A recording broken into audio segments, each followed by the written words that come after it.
Live from New York City, it's the Gary Null Show. And now, your host, Gary Null. Hi, I'm Gary Null. Always a pleasure to be able to share the latest on health and healing information with you. And today is no exception. We begin with the university in South Korea that wanted to see which of the different herbal compounds could help you have a strong immune system, especially its antibacterial immune system, but also give you a lot of antioxidants. Now, we need a lot of antioxidants. We need those antioxidants throughout the day. Why? It's relatively straightforward. Antioxidants trap free radicals. And the longer they stay in your blood and the more of them you have, the more the antioxidants trap and neutralize the harmful effects of the free radicals.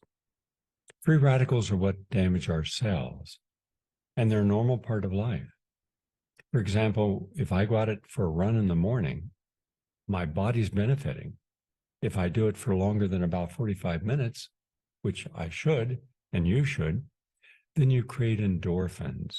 And these endorphins are the feel-good hormones, much like oxytocin, the love hormone that you create when you're hugging, kissing, when you're walking hand in hand, when you're playing with your dog or puppy or kitten. We feel good about these moments. And that's because we're getting dopamine hits in the brain, meaning we're literally stimulating a hormone that allows us to feel good. Now, unfortunately, most people will take a shortcut and they'll go to a medication to get that, let's say, get a more calm disposition, which is not good because it doesn't change what you're anxious about or depressed or having a problem with. It's still going to be there after the drug wears off, but you've got the side effects of the drugs.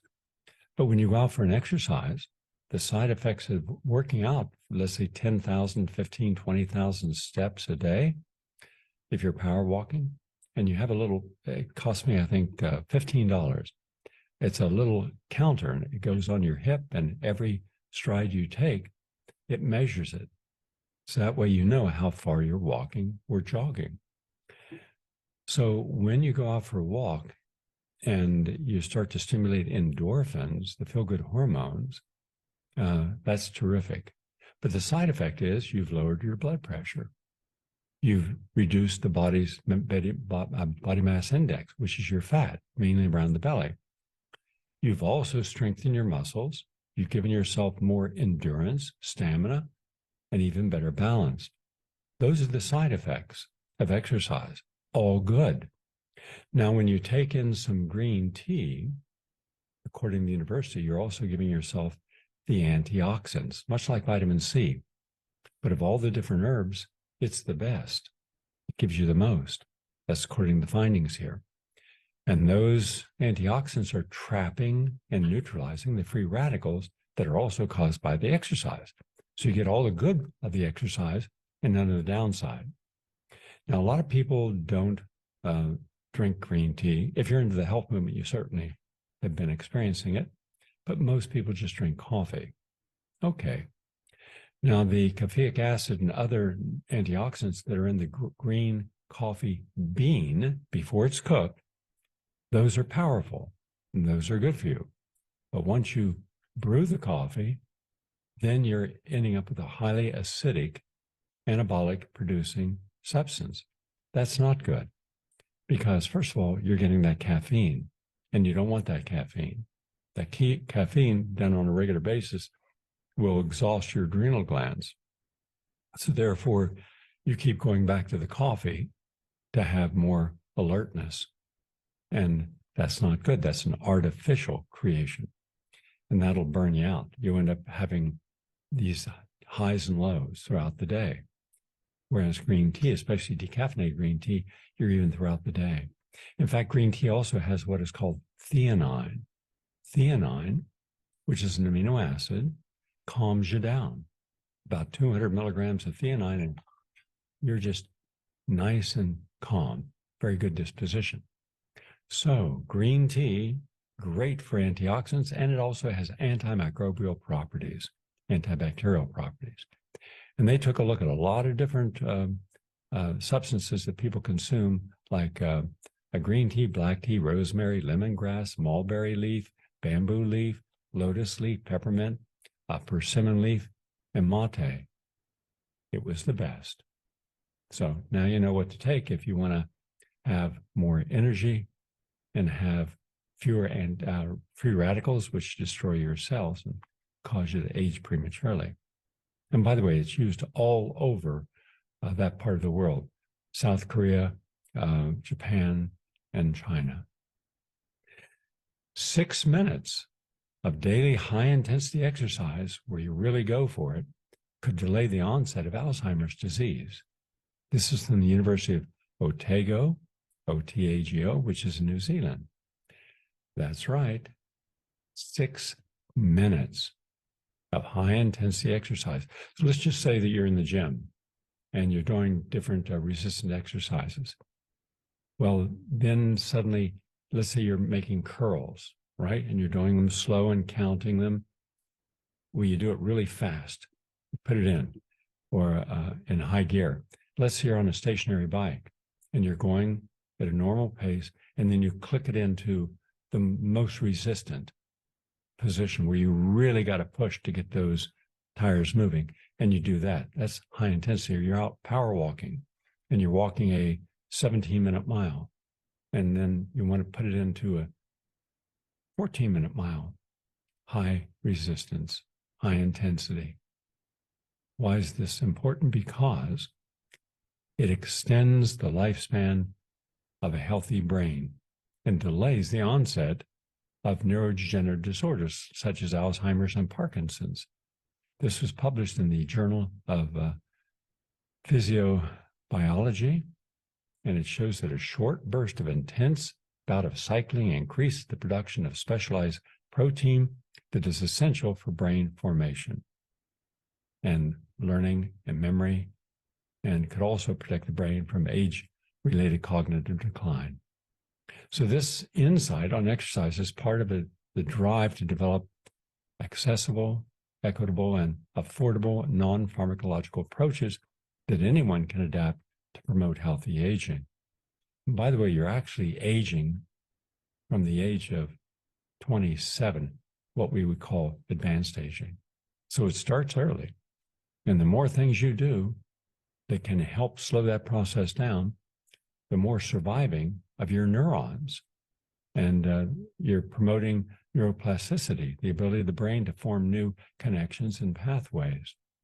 So this is one more reason why, no matter who says, oh, I don't want to do it, or you shouldn't do it, or doesn't make any difference, yeah, having that healthy plant-based diet, drinking the different juices each day, the fruit juices, the vegetable juices, starting your morning with some lemon water, ideally lemon water with green apple, terrific for you.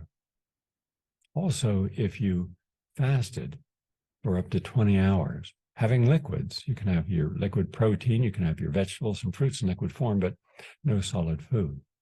Also, if you exercise for 6 minutes vigorously, and then light exercise for, let's say, 45 minutes to an hour, that the two together, the intermittent fasting, like don't eat anything after dinner until you wake up in the morning, have breakfast, that is all beneficial to the anti-aging system. And this is in the peer-reviewed literature. This is not a hypothesis. We know how to impact in a positive way cerebral substrate switch and glucose metabolism and the brain's primary fuel source. So we're a lot further along than what most people are aware of. Also, a lot of people today are taking antibiotics. Now, some, it's necessary, it's life-saving. But for other people, it's not. For example, when you take antibiotics for a cold or the flu, that cold and flu is primarily viral. And antibiotics by itself, generally all it does is disrupt your good bacteria in the intestine, that increase your risk of developing irritable bowel disease. The New York University Langone Health Center tested a group of people who regularly take antibiotics and found that their more likely to develop inflammatory bowel disease. And that's because the bad bacteria, not the bad bacteria, the bad effects of overusing antibiotics is it destroys all the good bacteria in your gut and therefore allows the proliferation of bad bacteria. Remember, a clean diet, healthy bacteria. A processed high protein, animal protein, sugar diet, bad bacteria. And that directly impacts your immune system. And by the way, this study was with 6 million people, half male, half female, and a half of them were receiving a lot of antibiotics. They took a look and they found, wow, you're more likely to have all kinds of problems in the gut the more of the antibiotics you take. So why not take a look at natural antibiotics, those that are non-pharmaceutical but function as an antibiotic? They can kill off the bad and promote the good. One of the strongest things you can take, and you have to dilute it, is black cumin seed oil. It's terrific. All right. And then recolonize your gut on a daily basis with probiotics. Also, for those of you who are prone to depression, the University of Maryland School of Medicine found that 1 hour of light therapy reduces depression. Researchers from the University of Maryland School of Medicine have determined that just 1 hour a day of bright light therapy significantly reduces depression and depressed moods. Depressed patients were given 1 hour of bright light or an hour of dim light as a placebo. The researchers found that the patients given bright light therapy had reductions in their depression scores up to 130% less depressed. That's a big difference. And just imagine one of the reasons people in Florida and Arizona and Southern California and Nevada, one of the reasons they live there is because there's lots of sunlight. Well, assuming that you're protecting your skin and not just baking out in the sun like a piece of bacon, which will cause skin cancer, if you get the right amount of sunlight, it's healthy, actually prevents cancer, but also all that brightness helps you be in a better mood. So that's why it's important. And they took about 20 minutes to do the light therapy. And people living at northern altitudes, where, like in Alaska, are the places where they can go several months with little to no light, they tend to have a greater amount of depression. Also, a new study links hearing loss with dementia in older adults. This is from Johns Hopkins University School of Public Health. And what they found is that older adults with greater severity of hearing loss were more likely to have dementia. But the likelihood of dementia was lower among hearing aid users compared to non-users. So there's many ways to protect your hearing. So get in the hands of a good audiologist and have your hearing checked. All right. And if you do have, they have really state-of-the-art enhanced hearing apparatus. It's not even visible. And to round this out, this is important because this is a study from Colombia and also one from Spain. They took 8-week consumption of a dietary pattern based on fruits, avocados, and whole grains, and fish. This one was trout. On inflammatory and oxidative stress expression in obese people. And it worked. So just in lay language, people who are overweight or obese, by the way, they constitute a major global public health problem. And here in the United States, they actually dominate.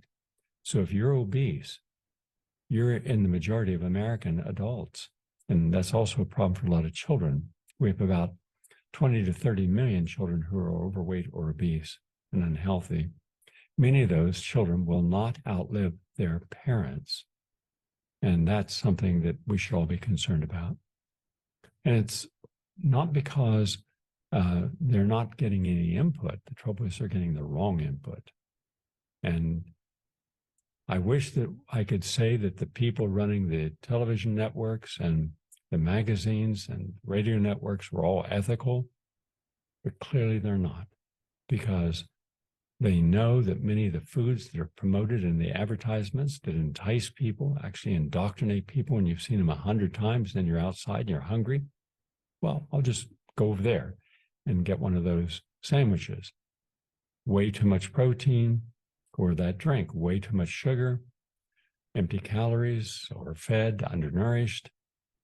And because people like a conditioned taste, now they want it. Why cook a meal when I can order in and have a pizza? So just understand the science has been there for a long time. It's not new. It's not a secret that what we consume directly impacts our health, either to the positive or negative. And then we have to take some responsibility. We don't want to say anything to a person who is overweight because we say, well, that's shaming the person.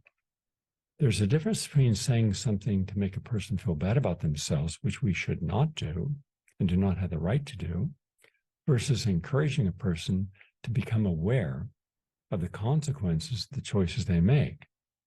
And by showing them what is actually happening to the body, that can encourage a person to say, well, okay, let me try some transitional program to break myself free of this.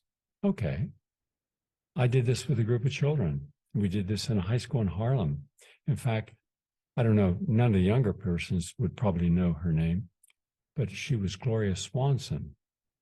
She helped literally found Hollywood. I mean, hers was the first group. There was Charlie Chaplin, D.W. Griffin, Mary Pickford, Douglas Fairbanks Sr., and Gloria Swanson. I believe they found United Artists. In any case, she was around a long time. And one of her later films was Sunset Boulevard. But she was a dynamo, really healthy, very trim, and she wore gloves. And wore the gloves because she wanted to keep her skin young. Too much sun exposure, she said. Now, mind you, that's coming from a culture where almost everyone, she said, smoked and drank and didn't have a healthy diet. And they just tried to keep themselves slim enough so that they appeared attractive, but it wasn't because they wanted to be slim. It was because they were forced to get a job. Anyhow, she called me, and I was on WMCA radio in the early 1970s. And she said, you're a nutritionist, and I want to see a good diet given to the school kids of Harlem because the food they're getting is not good. She was right. It wasn't. So we created a healthy diet, and she, because of her status and knowing people, she got it into the school system, and people really liked it. But one of the things I did is I created a gluten-free vegan pizza. And I also created chili that was gluten-free. Kids didn't know the difference because they were eating healthy, non-animal-based product and non-refined carbohydrate. They liked it. That's called a transition. We're giving something to someone that's normally unhealthy, but you've made it healthy.